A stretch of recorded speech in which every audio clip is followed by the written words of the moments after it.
जमात इस्लामी ने मुज़ाकरात की हुकूमती पेशकश कबूल कर ली। 4 रुकनी कमेटी तश्कील, आज बातचीत होगी। वफाकी वज़ीर इत्तलात अताउल्लाह तारड़ की हुकूमती वफ़द के हमरा जमात इस्लामी की क़यादत से मुलाकात, मुतालबात पर तबादला ख्याल। धरना तीसरे रोज भी जारी।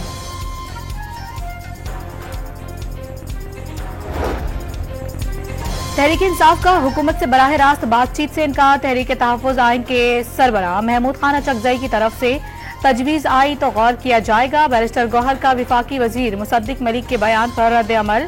अली मोहम्मद खान ने बातचीत की हिमायत कर दी। तहरीक इंसाफ ने चीफ इलेक्शन कमिश्नर और इलेक्शन कमीशन के अरकान के खिलाफ सुप्रीम जुडिशल काउंसिल से रुजू कर लिया। आईन ने जिम्मेदारी अदा करने में नाकामी और प्री पोल धांधली पर आंखें बंद रखने का इल्जाम। IPPs का मसला हल किए बगैर पाकिस्तान आगे नहीं बढ़ सकता। पाकिस्तान को 2600 अरब रुपए का टीका लगाया जा चुका। रहनुमा MKM मुस्तफा कमाल का दावा। आज एक्सपो सेंटर में यूथ कन्वेंशन होगा। घोटकी में डाकुओं का पुलिस चौकी पर हमला, 2 पुलिस एहलकार जाँ भाग। इत्तला मिलते ही पुलिस की भारी नफरी मौके पर पहुंच गए।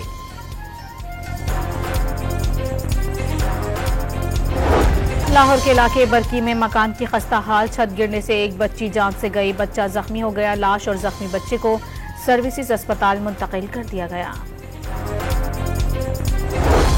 कराची के इलाके औरंगी टाउन में गैस सिलेंडर फटने से 12 अफराद जख्मी, अस्पताल मुंतकिल कर दिया गया।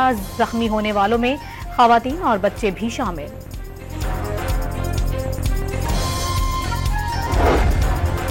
हैदराबाद में बिजली चोरी पर मुकदमा दर्ज करने के खिलाफ एहतजाज, पुलिस का मुजाहिरीन पर लाठीचार्ज और आंसू गैस की शैलिंग। मुजाहिरीन के दरमियान पथराव से एक एहलकार जख्मी, मुतादिद मुजाहिरीन गिरफ्तार। टांक में खुफिया इत्तला पर फोर्सेस की कामयाब कार्रवाई, फायरिंग के तबादले में 4 दहशतगर्द मारे गए। असलहा और मनशियात की बड़ी मिकदार बरामद। इस्राइली फौज की गाजा में एक और स्कूल पर बमबारी, 30 फलस्तीनी पनाहगुज़ीन शहीद। 7 अक्टूबर से जारी इस्राइली दहशतगर्दी में शहादतों की तादाद 39,258 हो गई। और महकमा मौसमियात की आज से बुध तक मुल्क के बेशतर इलाकों में बारिशों की पेशगोई। कराची में कल से बादल बरसने की तवक्को।